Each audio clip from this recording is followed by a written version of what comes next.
Bonjour, bonsoir et bienvenue en fonction de l'heure à laquelle tu me suis. C'est encore moi, c'est le pasteur Vivien Seka et nous continuons dans l'épisode 2 au sujet des baptêmes. Donc, on avait vu préalablement la définition du baptême signifiant plonger, immerger, submerger. On avait vu que le baptême, il y a deux types de baptême dans la Bible, le baptême d'eau et le baptême de Saint-Esprit et de feu.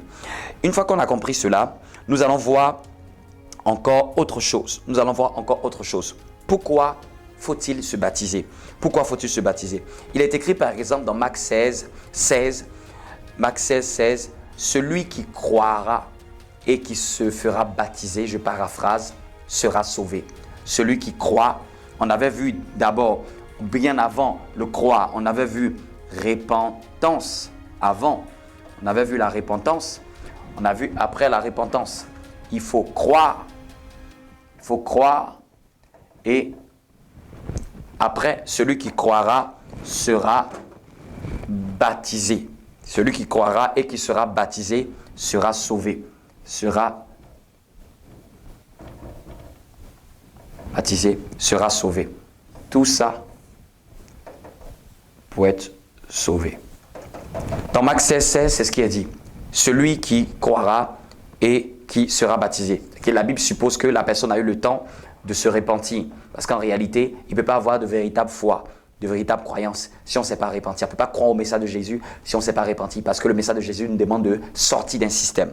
Donc celui qui croira et qui sera baptisé sera sauvé. Et vous voyez après que la mention est dit que celui qui ne croira pas sera condamné plutôt. Celui qui ne croira pas sera plutôt condamné. C'est-à-dire que la Bible suppose que si tu t'es repenti, mais tu n'as pas cru, ça annule tout ce que tu fais. En d'autres termes, l'élément central de ces deux éléments, c'est le fait de croire. C'est pour ça que la Bible n'a même pas dit celui qui ne s'est pas repenti, celui qui ne s'est pas baptisé. Mais elle a dit clairement, celui qui ne croira pas sera condamné. Parce que même si je me suis baptisé, je n'ai pas cru, je ne serai pas sauvé. Même si je me suis repenti, je n'ai pas cru, je ne serai pas sauvé. Ce qui donne un sens à la repentance et au baptême, c'est le fait de croire. Je vais mettre d'abord ce préalable. Ce qui donne un sens au baptême et à la repentance, c'est le fait de croire, c'est la foi en Christ. Celui qui ne croira pas sera plutôt condamné. C'est-à-dire que le fait de croire est l'élément fondamental pour pouvoir bénéficier du salut.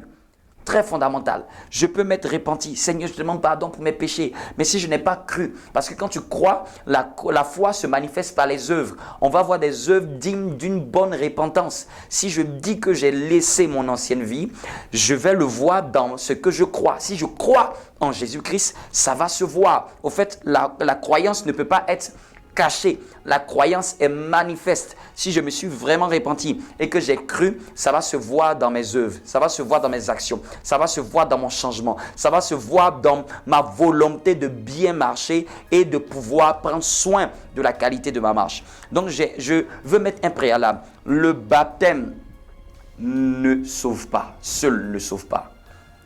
La repentance seule ne sauve pas. C'est lorsque j'associe le fait de croire à ces deux éléments, c'est là que je suis sauvé.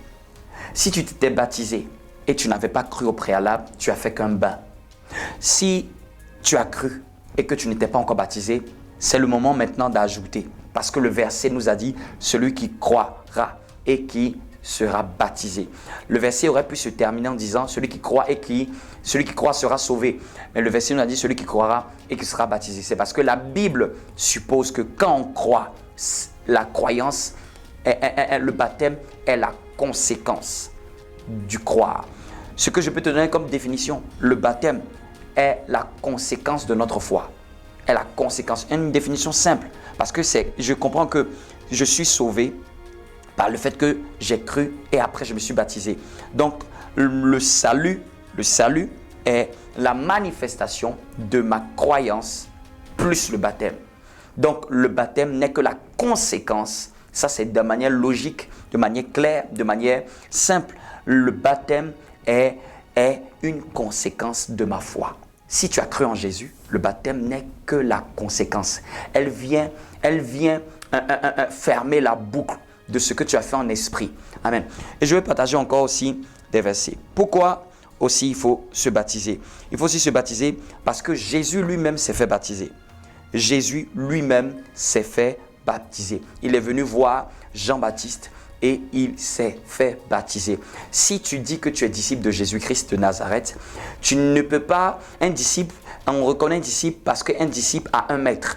Quand nous sommes disciples de Jésus-Christ, nous sommes identifiés au maître qui est Jésus-Christ. Et un disciple, c'est quelqu'un qui marche dans les enseignements, dans les croyances de son maître. Si Jésus-Christ, le maître, s'est fait baptiser, qui suis-je, moi, pour ne pas me faire baptiser? Donc, numéro 1, parce que la Bible le recommande. Numéro 2, parce que Jésus lui-même s'est fait baptiser. Jésus qui est mon modèle, Jésus qui est mon exemple, Jésus qui est la personne que je suis, dont je suis le disciple. Jésus s'est fait baptiser, donc je dois aussi me faire baptiser. On avait vu aussi une chose importante lorsque l'apôtre Pierre, lorsque le peuple avait demandé qu'est-ce que nous ferons, l'apôtre Pierre a demandé au peuple, il a demandé au peuple quelque chose de merveilleux. Il a demandé au peuple dans Actes chapitre 2, verset 38, il a demandé au peuple de répentez-vous. Et après, il a dit que chacun de vous soit baptisé au nom du Seigneur Jésus pour le pardon de ses péchés. Donc, l'apôtre l'apôtre Pierre, lorsque les gens lui ont demandé que ferons-nous, c'est-à-dire que des personnes qui ont écouté le message, comme toi peut-être qui as écouté le message du Seigneur Jésus, je ne te parle pas de ce que tu as entendu par religiosité, mais le message de Jésus qui a été prêché par l'apôtre Pierre. Quand des gens lui ont demandé que ferons-nous, il a dit répentez-vous. Si tu t'es repenti, gloire à Dieu. Mais après, l'apôtre Pierre ne s'est pas arrêté là. Il a dit maintenant que chacun de vous soit baptisé. Et sur ce, ils se sont tous baptisés et il fut baptisé 3000 personnes. Vous me comprenez? Donc, quand on a cru, on va jusqu'au bout. On va jusqu'au bout. On va jusqu'au bout.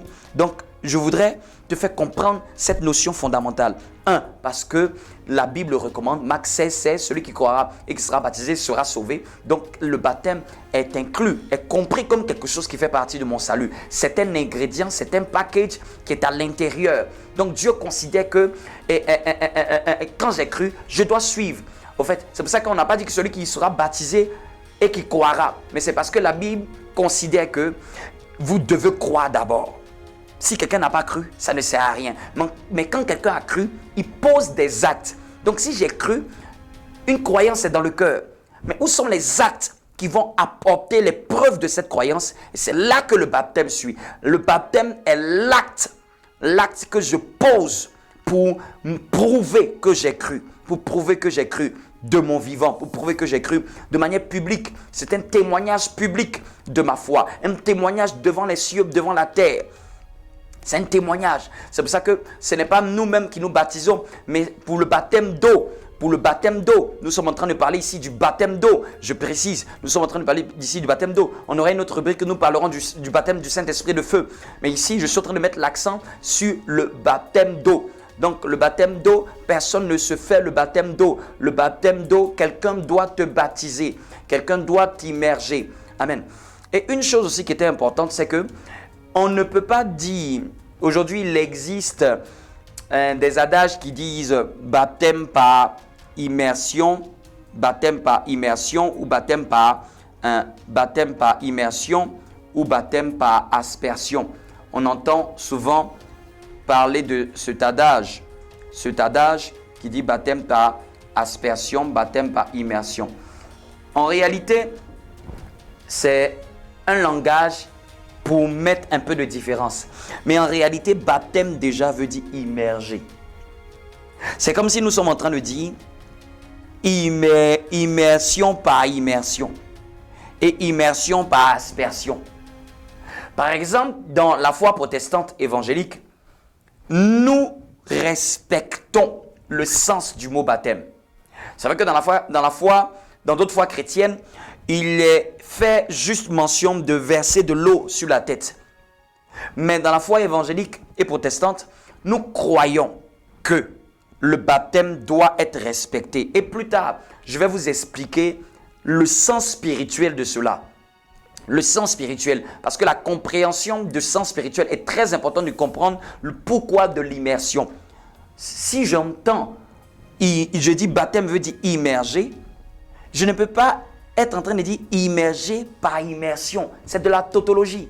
Aujourd'hui, nous en venons à une tautologie, nous en venons à une différenciation. Mais en réalité, le vrai sens, c'est pour ça que je vous ai donné le vrai sens de la définition du mot baptême. Ça veut dire déjà plonger. Donc, dans la foi protestante évangélique, on respecte le sens parce que le sens a un intérêt dans ce qui se fait. Je t'expliquerai ça plus tard. Donc, dans la foi évangélique et protestante, on respecte. Quand on veut baptiser quelqu'un, il doit être plongé. Si on considère un baptême dans la foi protestante par le fait que la personne a été plongée dans l'eau. Un baptême d'eau, la personne a respecté le sens du mot baptême, plongé dans l'eau, submergé dans l'eau, immergé dans l'eau. Amen. Immergé dans l'eau. Comme vous allez même, comment dirais-je, dans les associations de plongée sous-marine, vous allez voir que quand tu dois être initié à la plongée sous-marine, le premier jour s'appelle le baptême. Le premier jour s'appelle le baptême. Ce n'est pas de l'aspersion. On ne verse pas l'eau sur la tête. Tu vas faire ton plongeon. Et ils appellent ça le baptême. Parce que même les gens de la plongée sous-marine savent que lorsqu'on veut parler de plonge, lorsqu'on veut parler de plongée, on utilise le mot baptême. Donc nous les chrétiens, dans la dynamique protestante évangélique, ça fait partie des choses auxquelles les protestants ont beaucoup protesté. C'est-à-dire que c'était des chrétiens qui ont protesté en disant on voudrait que les choses se fassent comme elles doivent se faire. C'est vrai que d'autres courants chrétiens le font par aspersion, mais si tu es dans la dimension du couloir évangélique protestant, tu dois comprendre que le sens même du mot baptême signifie plonger. Donc il n'y a pas de débat, il n'y a pas de supputation. C'est clair. Si avant, on t'avait fait juste un bain en versant de l'eau sur la tête et que tu as embrassé beaucoup plus tôt le courant évangélique et protestant, tu dois comprendre que tu dois refaire. Tu dois refaire. Ce n'est même pas que tu refais. On considère que le président est comme un bain. On considère que le président était comme une bénédiction. Mais le vrai sens pour nous du baptême et même pour Dieu, ce serait le fait d'être plongé dans l'eau. Donc, si tu n'as pas connu ça, tu dois le faire. Si tu n'as pas connu ça, tu dois le faire. Ce n'est pas moi qui le dis, c'est le sens de mot qui le dit. Et tous ceux qui se sont baptisés se sont fait plonger. Amen. Tous ceux qui se sont fait baptiser se sont fait plonger. Donc, ouvre ton esprit et comprends que respectons ce qui est dit dans le sens de mot. Moi-même, quand j'étais tout jeune, quand j'étais tout petit, mes parents m'ont baptisé dans le courant où on versait de l'eau sur la tête. Mais quand j'ai grandi et quand j'ai pris conscience de cette vérité, personne n'a eu à m'expliquer. J'ai compris que je devais me baptiser. Le Saint-Esprit me disait, baptise-toi, baptise-toi. Le Saint-Esprit me poussait et je sentais que je devais le faire. Et à un moment, il est venu, maintenant à l'âge adulte, que je me suis mis à me conformer à ce qui était dit. Amen. Souvent, il y a une grande forteresse dans l'esprit de beaucoup de personnes, de se dire, mais est-ce qu'on a déjà versé l'eau sur ma tête? Est-ce que ça fait 2 baptêmes?